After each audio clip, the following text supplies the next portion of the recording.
Resumen imposible. Mati Columbati te ordena las noticias en un país imposible de resumir. Maldita suerte, una mirada crítica de una realidad absurda.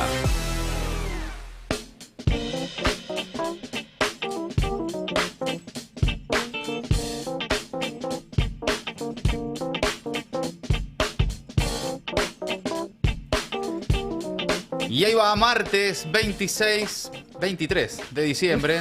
Mamita, una gana que termine el año, ¿no? Arrancaste bárbaro. Tremendo, sí. Una gana que termine.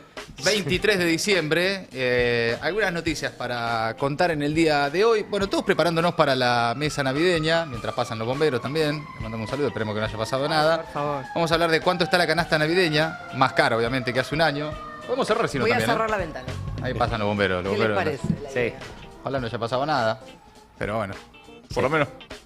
Esperemos que no sea una estación eléctrica lo que se está incendiando, que es lo que suele pasar cuando pasan días así. Sí, que se explota todo, ¿no? Sí. Claro. También, ¿qué pasa con, por estas horas, el asado en Olivos, la Quinta Olivos, y ese libro muy comentado, muy polémico, por cierto, que Sí. el presidente le regaló a cada uno de los ministros? Sí. Y el brindis de fin de año en la Quinta Olivos. Y ese Sí. aire en 16. Así, hablando de Sí, está imágenes bien. que dan calor. Es lo que menos bronca me da de todo. No, está bien, Yo pero haría lo imágenes mismo. que dan calor. La verdad Sí. que ver esa foto todo abrigado. Yo cuando Gente lo vi ahí a la gente mañana muy estaba todo abrigada. transpirado. Y ver esa foto toda gente abrigada me dio calor. Y el presidente mameluco. O sea, Sí. sacate Sí. el mameluco si hace calor. No, No, ponele ahí de porque 24. ahí no debe ser, no debe hacer calor, debe hacer mucho frío. Es que por eso mismo, claro. Bueno, Caputo dice que no quiere emitir deuda en Estados Unidos, reconoce la dependencia de Wall Street, las confesiones de Toto Caputo llegando a fin de año, y también la justicia le ordenó al Banco Central que diga dónde está el oro del Banco Central. ¿Dónde está el oro? Le dicen los lingotes de oro que enviaron al exterior. Es una buena pregunta. Es una buena pregunta. Que necesita una respuesta en algún momento. Lo que es increíble es que haya que hacer la pregunta, ¿no? Che, ¿dónde está el oro? No, lo que es increíble es que la justicia tenga que Claro. hacerle esa pregunta. No, Es no, tremendo. claro, sí, el Banco Central que no, varias veces que le vienen insistiendo y no lo responde, dice. ¿no? Dice, Sí. sorpresa. Bueno, hoy protesta frente a la Municipalidad de Lanús, ayer protesta frente a Quilmes. Les voy a contar en un rato de qué se trata cada una, por qué no están necesariamente vinculadas entre sí, porque ya habrán visto la noticia de Grabois escala su interna contra la Cámpora. Sí, claro. Bueno, no, nada que ver con eso. La de ayer fue un cruce entre Grabois y María Mendoza, una cuestión que tiene ahí que ver con los cuidacoches del centro de Quilmes. Hoy es por otra razón, otras organizaciones y en otro municipio. Casualmente son los dos municipios de intendentes de la Cámpora, pero no son los únicos municipios en donde por estas horas hay conversaciones, que algunas terminan en protestas, tensiones de fin de año. Así que en un rato les voy a contar de qué se trata eso. Mientras tanto, amigos, un like y arrancamos a resumir. ¿Qué onda la canasta navideña? En los comercios de barrio el panorama está complicado, canastas más caras y menos pedidas por las familias. Hay una buena nota en Tiempo Argentino que hizo un relevamiento sobre el costo. Hasta hace poco tiempo la oferta de productos navideños empezaba en noviembre con los pan dulces, la confitura típica, la garrapiñada, eso que te hace mierda los dientes, una cosa, bueno, eso también, todo, pero que lo comes porque está ahí. Es la conspiración de los dentistas. Sí, son las confituras hechas por dentistas para que tener laburo todo el año. Esa, más o menos. Le mandamos un saludo a los dentistas, pero este año el derrumbe generalizado del consumo está impactando también en la canasta navideña, que se explica en parte por los aumentos de precios y la pérdida de poder adquisitivo del salario y otros tipos de ingresos familiares, pero también por el achicamiento de los bolsillos a fuerza de lo que venimos hablando, el aumento constante de los servicios públicos. Bueno, está complicado y el cuadro se completa con el aumento de la canasta, que este año se consigue un 36% más cara que en 2024, según un relevamiento de la entidad Consumidores Libres, que sigue una lista de 24 productos seleccionados. El estudio también relevó las canastas que ofrecen los comercios de grandes superficies con valores que aumentaron entre el 20% y el 45%. Bueno, la canasta navideña de Consumidores Libres es resultado de un promedio entre productos con aumentos siderales, como obviamente, cosas que son por lo general más caras, no sé, avellanas con cáscara, que están 94% más caras. Pero bueno, ponele que la avellana, decís, bueno, No, es Está un bien, consumo este masivo año la no avellana. compro avellanas, ponele. que no compramos, pero el asado. Te comés un asadito. Ese es masivo, sí. Bueno, el Está asado. zarpada, la carne está zarpada Hoy, toda. hoy a la mañana fui a comprar carne.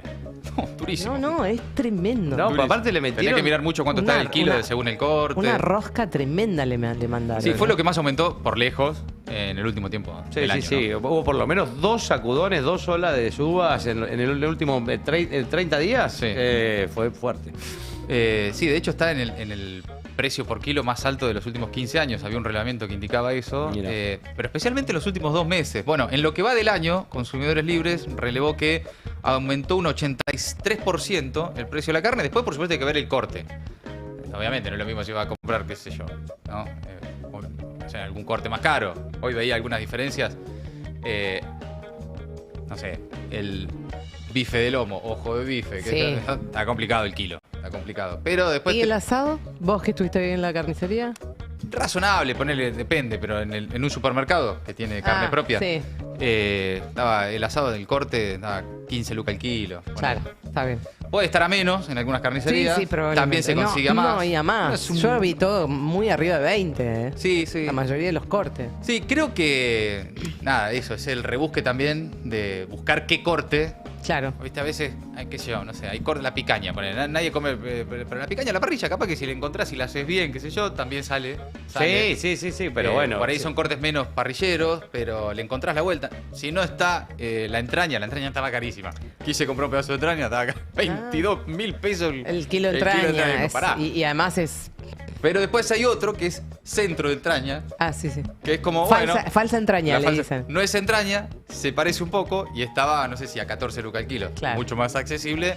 Claro. Pero bueno, vas ahí como buscándole la vuelta. Cada familia y cada bolsillo hace lo que puede. Pero claramente, eso de que la inflación no existe es parte de la realidad paralela que se inventó el gobierno. Está, se siente, se percibe. Por supuesto, no la de 200 puntos por año del último año, especialmente el Frente de Todos, que todos tienen en la memoria, pero que no hay inflación es un mito. Y otros productos que incrementaron al 50%. El pan dulce de primera marca, 40% más caro que hace un año. Bueno, cada uno armando la mesa de Navidad como pueda. La canasta pasó, según Consumidores Libres, de costar en diciembre de 2024 unos 133.000, 134.000 pesos a 180.000.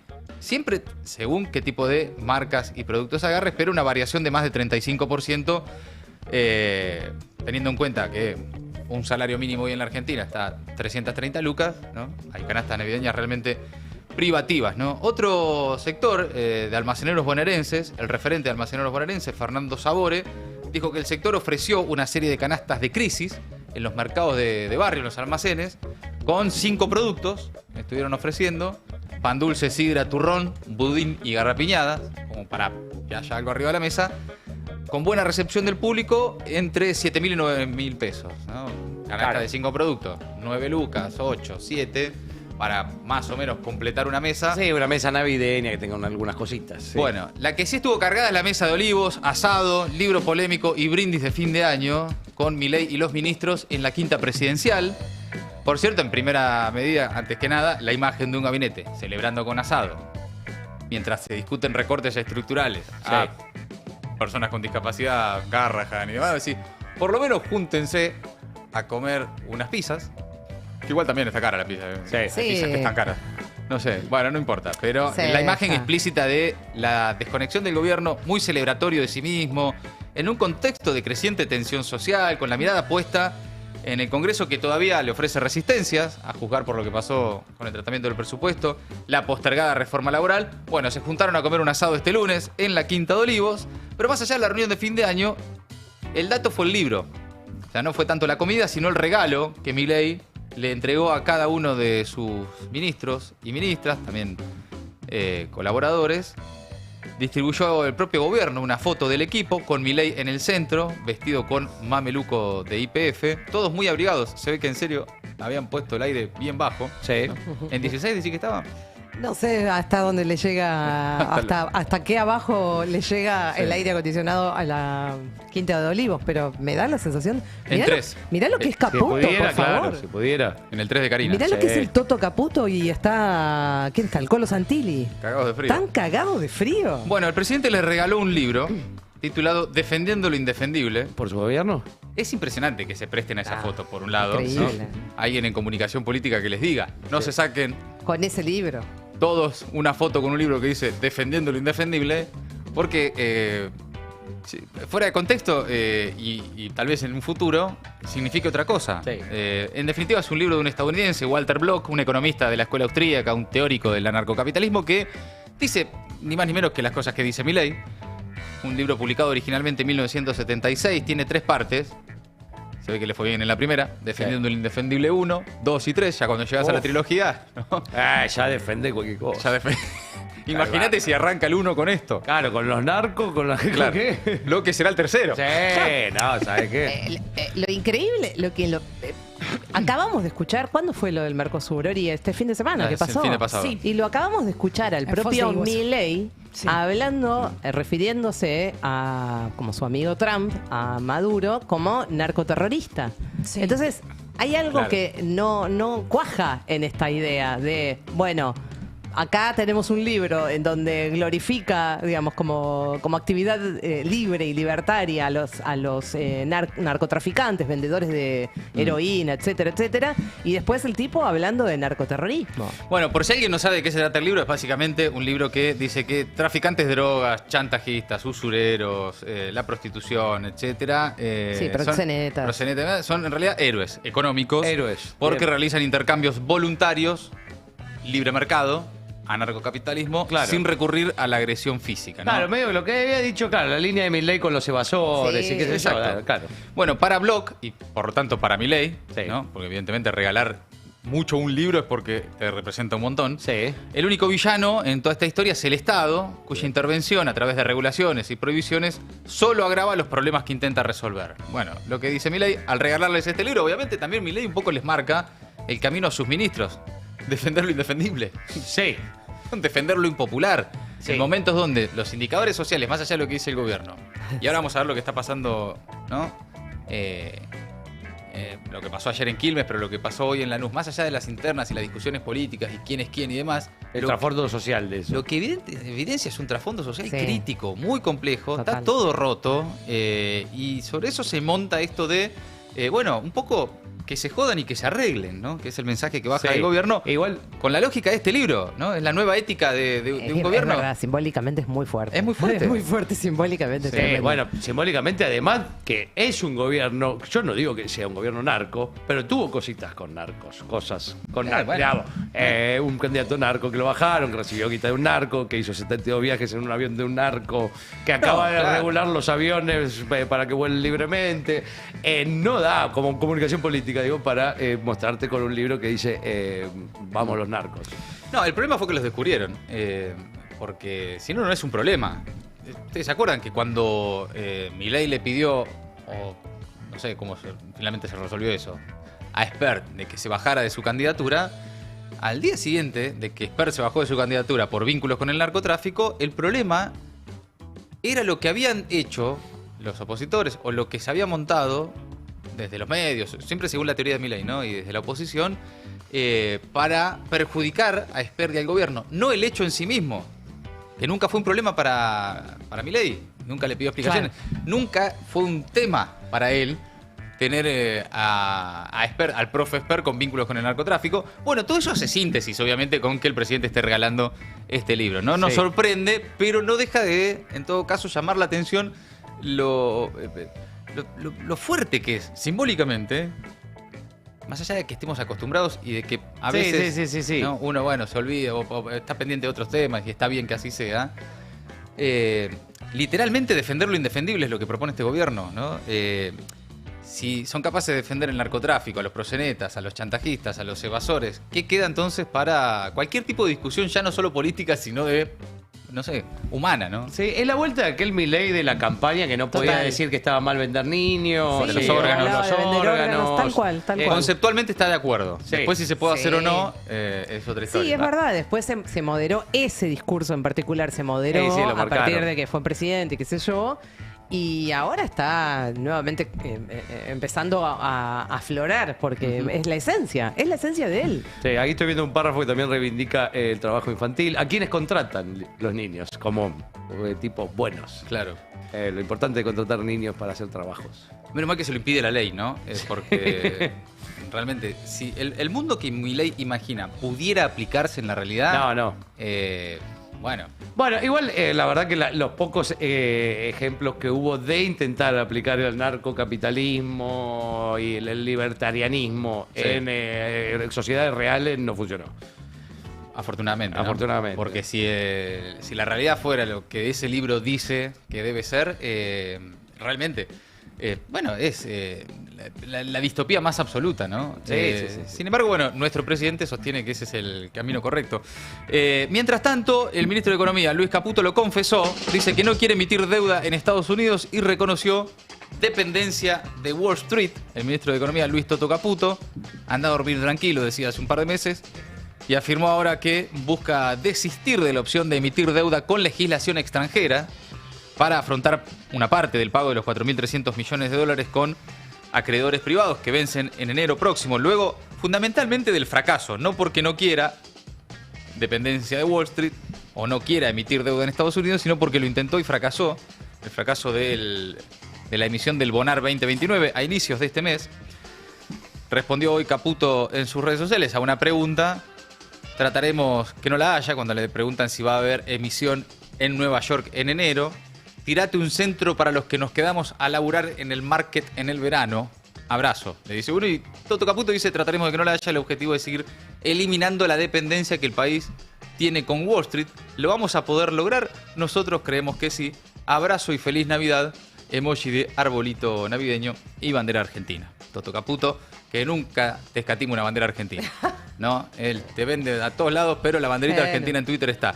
De hecho, Es mejor eso que fin. la justicia le ordenó al Banco Central, y por lo tanto también a Caputo, porque Santiago Bausili, que le manda saludos al Zapallo Caputia, es socio de Toto Caputo, le pidió a la justicia al Banco Central que responda a los pedidos de información sobre el envío de lingotes de oro al exterior. La Cámara en lo Contencioso Administrativo Federal revocó una resolución de primera instancia que había avalado la reserva total de los datos y obliga a la autoridad monetaria a detallar o justificar de manera precisa, porque no puede detallar dónde está el oro, el destino de esos activos estratégicos. Lingotes de oro, literal, que salieron... Físicos, o sea. Físicos, sí, acá no hay transferencia. Ladrillito de oro. El crocante, así, duro, Sí, sí, duro. sí. Lingote de oro salió de la Argentina. Para el tribunal, la negativa del Banco Central de brindar información, datos, pedidos, información que se le ha solicitado, vulneró principios básicos de transparencia y máxima divulgación que rigen el derecho de acceso a la información pública. Entonces, ahora, se supone, el Banco Central debería responder. En su momento, el Banco Central se negó a dar a conocer los informes solicitados, ya que considera que de esa manera podría exponer la ubicación Claro. geográfica de los activos y comprometer la seguridad de las reservas internacionales, como si no estuvieran ya comprometidas. Comprometidas. Si ya claro. le sabe la ubicación Caputo, ya es suficiente compromiso a la seguridad. Prefiero que la sepan todos antes que solo la sepa Claro. Caputo. Ahora lo que la justicia le dice es, está todo bien, pero no es suficiente que digas, no, mira, no te lo puedo decir porque compromete la seguridad de pero- Argentina. sí, no, bueno, imagino no, desarrolla un poco más. Prefiero que lo sepa Vitete Sellanes, la ubicación. Sí, compartamos la unificación con los piratas, pero que no lo sepa solo Caputo. Porque está muy en peligro el oro argentino. Bueno, veremos si finalmente en los próximos días contesta el Banco Central. ¿Qué pasa mientras tanto con la oposición? Bueno, ayer Axel Kicillof lanzó este lunes en Ensenada su Armado Nacional con su sello Movimiento Derecho al Futuro. Es el lanzamiento nacional del MDF. Un paso más en la construcción de lo que ya es inocultable y que ya es evidente, la construcción de su proyecto presidencial 2027, con un llamado a trascender los límites de la provincia, pero también del peronismo. No alcanza solo con el peronismo ni solo con la provincia de Buenos Aires, dijo Axel Kicillof, que estuvo en los últimos días compartiendo actividades también en Formosa con Gildo Infran, que ya lo había hecho hace tiempo. ¿Se acuerdan cuando enviaba recursos, por ejemplo, patrulleros, para la seguridad de Santa Fe y el vínculo con Puyaro, o cuando también tuvo algún vínculo con Nacho Torres de Chubut? Intentaba ahí expandir un poco los límites de de su figura más allá de la provincia de Buenos Aires y del peronismo. En aquel momento no alcanzó, evidentemente. Dijo Kicillof que no alcanza con resistir, hay que dar una perspectiva de futuro, es lo que propuso el bonaerense ayer a la tarde, con un acto en Ensenada al que asistieron más de 1.500 dirigentes de toda la provincia. Este es el video oficial, el contenido oficial que publicó la cuenta de Kicillof. Lo aclaro porque está con toda la épica, además. La musiquita. No es solo el discurso, sino toda la edición y demás. Pero es la pieza oficial con la que Kicillof se proyecta a nivel nacional. A ver. Este movimiento nació más bien desde el peronismo de la provincia de Buenos Aires. Pero estamos acá para decir que no alcanza ni con el peronismo ni con la provincia de Buenos Aires. No nacimos para quedarnos acá, nacimos para construir una alternativa de este modelo. Hay que construir una alternativa nacional para sacar adelante la Argentina. Estamos acá nuevamente reunidos para avanzar con la construcción de esa alternativa, una alternativa sin sectarismo, sin bajar los brazos, sin dejar de hablar con los que piensan diferente. No alcanza con resistir, no alcanza solamente con cuidar, hay que darle una perspectiva de futuro, hay que darle la certeza y la convicción de que existe otro camino y que ese camino lo vamos a construir codo a codo con todos los sectores. Por eso hoy no venimos a lanzar ni una campaña electoral ni una candidatura.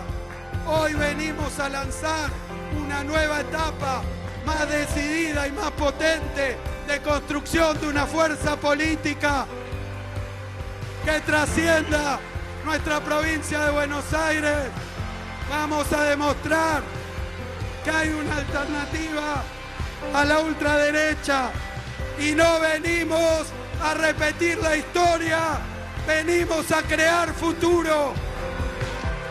Bueno, era interesante dejar la pieza completa tal y como la difundió el gobierno bonaerense, porque ahí vos, además de lo que dice, tomás dimensión de la música, el tono, que seleccionan del discurso de Kicillof, el equipo de Kicillof, para anunciar lo que creo todos vimos claramente, que es el lanzamiento de su candidatura nacional 2027. Así parece. No parece haber margen para otra cosa luego de escuchar eso que dice y cómo lo dice y cómo se lo presenta, ¿no? Por eso me parecía interesante advertir que ya no queda ninguna duda.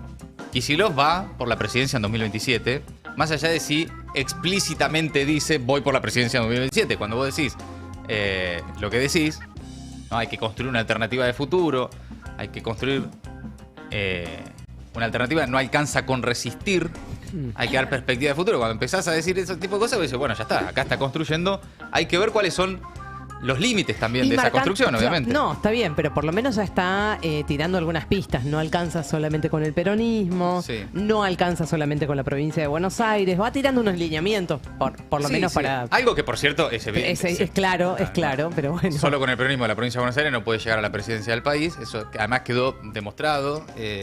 Pero el acto del movimiento Derecho al Futuro en el camping del gremio Obras Sanitarias cerró con ese mensaje del gobernador a toda su tropa de cara al objetivo político de un proyecto nacional que sustente, evidentemente, la candidatura presidencial del gobernador. Esto además convocado en un contexto de máxima tensión en el peronismo. Ahora se concentra la pelea por el control del PJ bonaerense. Entiendo que hoy debería establecer el PJ bonaerense la fecha de las elecciones, que estaban previstas para marzo, pero hoy debería quedar definido. Noticia de último momento, parte médico de Cristina Fernández de Kirchner. La salud de Cristina. Acaba de salir un parte médico. ¿Y le dan el alta? La expresidenta Cristina Fernández de Kirchner, según el comunicado, continúa su evolución del cuadro de apendicitis aguda con peritonitis localizada. El parte detalla que la paciente continúa con tratamiento antibiótico endovenoso y mantiene el drenaje peritoneal con evolución dentro de los parámetros esperables para el cuadro. Afebril, dice, no tiene fiebre. Se indica que continuará internada hasta completar el tratamiento pertinente, según el acuerdo, el informe. El último parte Acaba médico de salir. de la clínica Otamendi, que es donde está internada. La pregunta era si pasaba Nochebuena ahí en la clínica. Y Bueno, parece, evidentemente, a Parece no que ser sí. que haya alguna modificación en las próximas horas o, digamos, o mañana durante el día. Bueno, da la sensación de que sí. Salvo que le den continúa el alta así. mañana durante claro, el día. ¿sí? mañana, Y pero está habrá que ver. difícil. Bueno, es la expresidenta. Sí. Todo puede pasar, pero generalmente en los feriados o los fines de semana no suelen darte el alta, ¿no? Eso Pero- significa que todavía algún grado de infección tiene y continúa internada hasta completar el tratamiento pertinente. Firma la doctora Marisa Lanfranconi, la directora médica del Sanatorio Otamendi. Esto acaba de salir.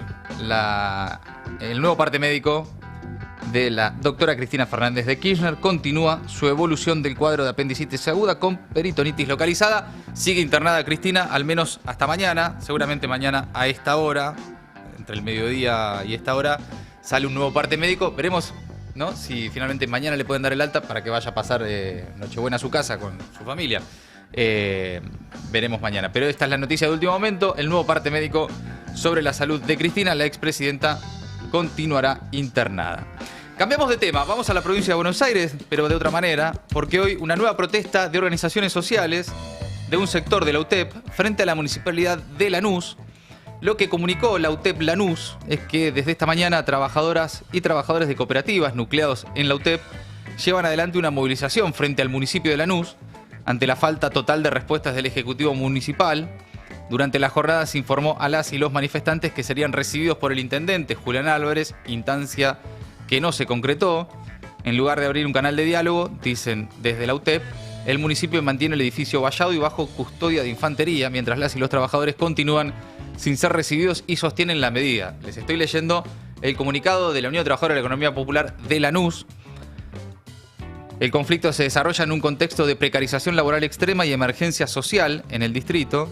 En Lanús, pese a que el 30% del presupuesto municipal se destina al barrido, el 90% de ese trabajo lo realizan cooperativistas precarizados que cobran 140.000 pesos mensuales, sin insumos, sin herramientas, sin condiciones laborales indignas, trabajando 4 horas diarias todos los días.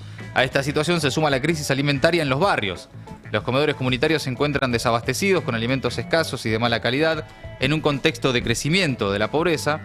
Además, dice, el intendente Julián Álvarez decidió no entregar alimentos navideños a las familias más humildes del distrito. Esto es lo que dicen desde la UTEP, ¿no? No hay por ahora ninguna versión oficial del municipio de Lanús, no al menos hasta ahora.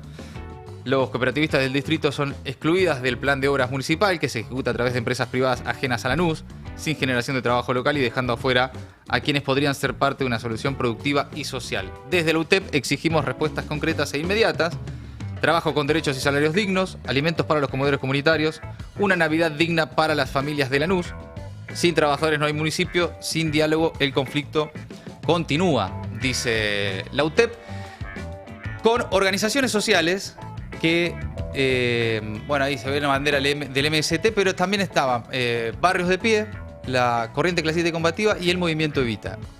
No estaba el MTE, que es el Movimiento de Trabajadores Excluidos, que sí estuvo ayer en aquel conflicto que contamos ayer en Quilmes. Claro. Digo esto porque no tienen todos por qué saberlo, pero no todas las organizaciones son lo mismo. Claro. La UTEP es como un marco de unidad, Un paraguas de un paraguas en el organizaciones. que hay un montón de organizaciones que después tienen en el día a día actividades por separado. Claro. Aparece la bandera de la UTEP, pero no es que necesariamente están todas las organizaciones de UTEP protestando hoy. Hoy, por ejemplo, no estaba el MTE. Entonces, lo que pueden estar viendo en algunos medios, y posiblemente se profundice en las próximas horas, cuando arrancan los programas de la tarde, que le dan rosca de esto, es que Juan Grabois escala su conflicto con la Cámpora, la interna en el kirchnerismo. ¿Por qué? Porque Quilmes y Lanús son dos de los municipios gobernados por dirigentes de la Cámpora.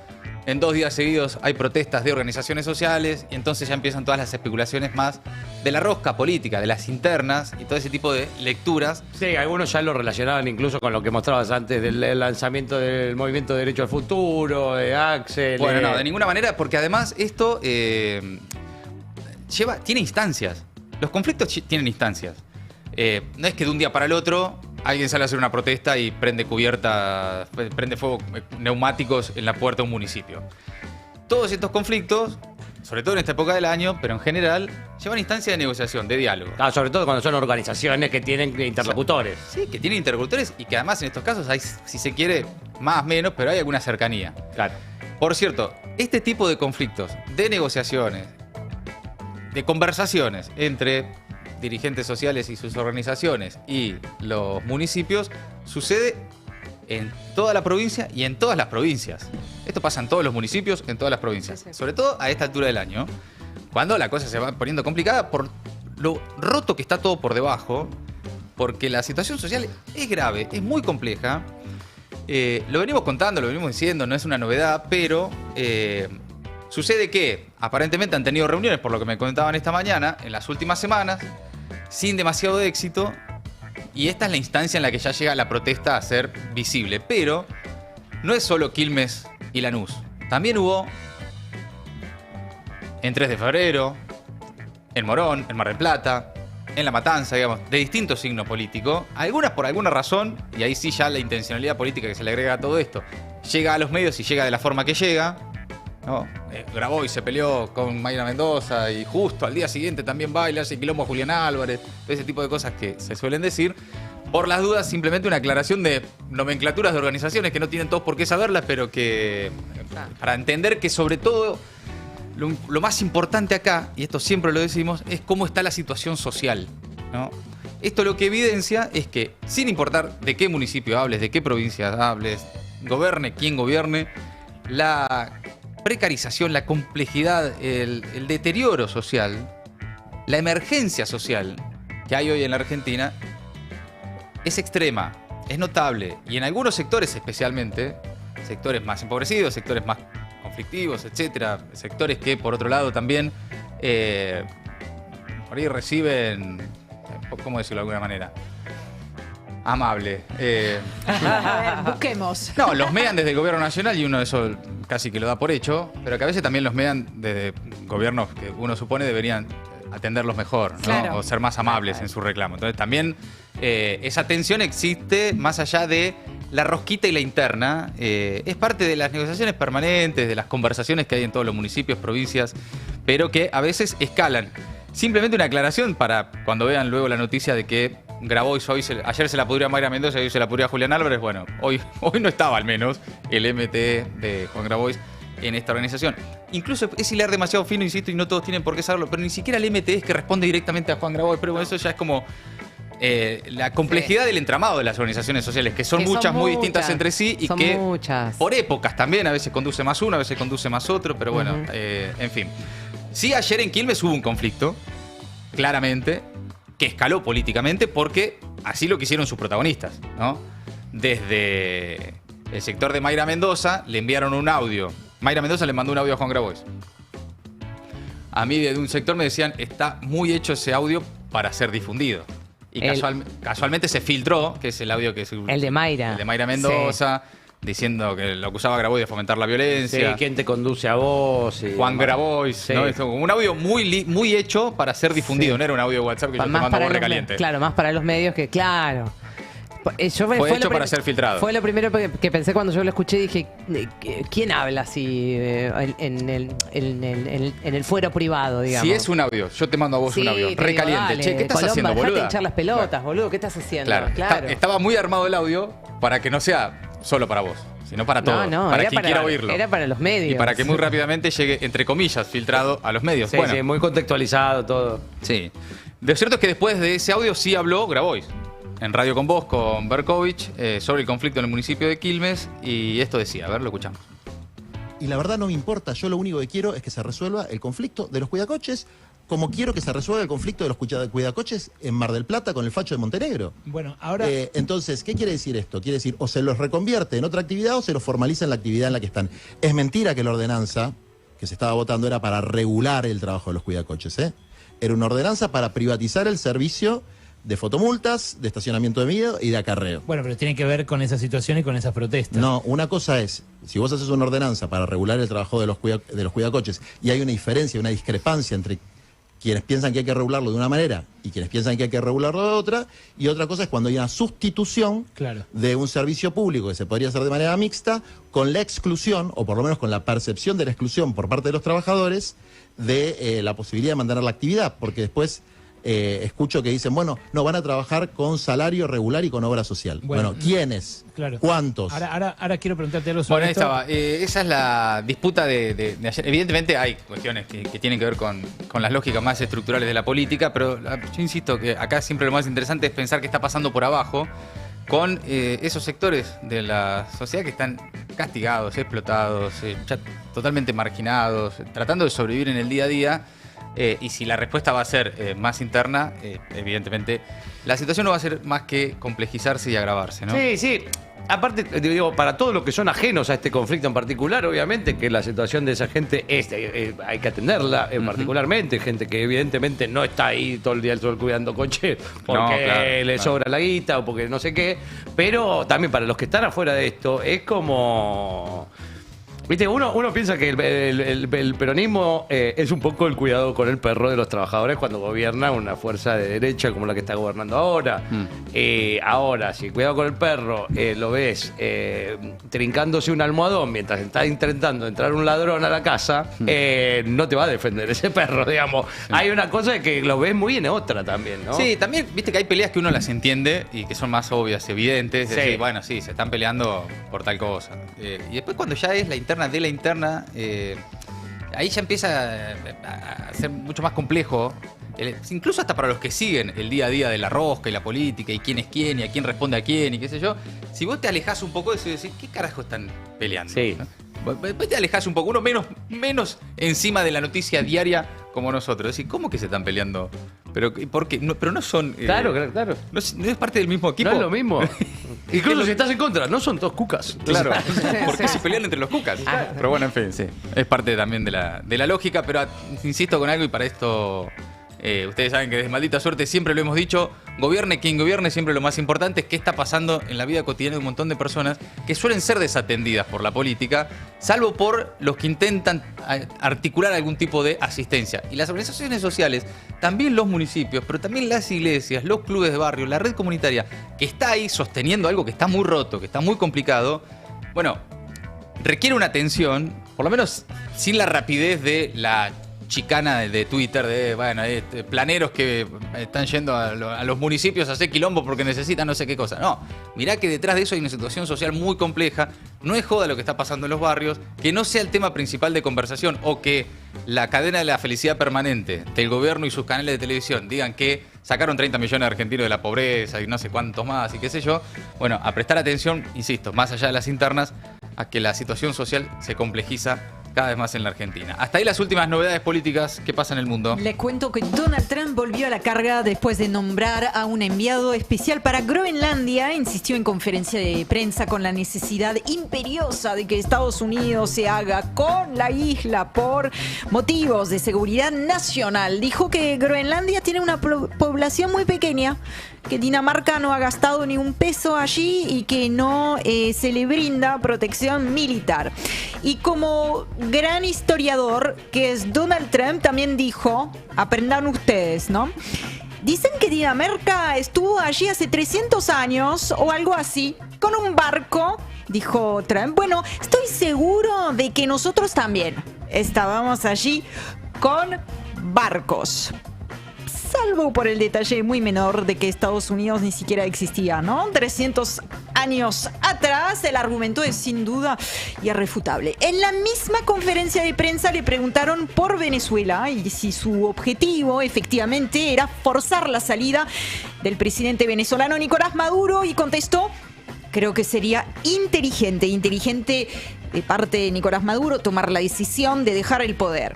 Si quiere hacerse el duro, dijo Donald Trump, será la última vez que lo haga. También se jactó de tener la armada más grande jamás desplegada en la región.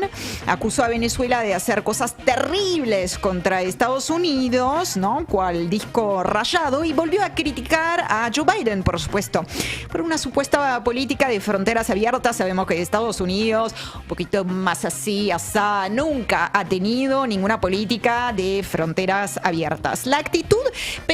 La verdad que uno ve todos esos movimientos y está claro, la actitud imperial, patoteril de Estados Unidos es evidente, merece una condena sin pero, una condena sin matices, punto. Al mismo tiempo, no puedo dejar de pensar, porque maldita suerte hace años que hablamos del caso venezolano, sí, claro, que los progresismos de la región se perdieron durante mucho tiempo la oportunidad de dar debates difíciles, serios. Son muy pocos los líderes progresistas o del campo nacional popular, o llamarlo como quiera, de la izquierda, etcétera, que tuvieron la honestidad intelectual de no mirar para otro lado, ¿no? Mientras la situación interna, porque Estados Unidos mirando hacia Venezuela siempre fue, ahora escalando, pero siempre fue. Sí, claro, claro.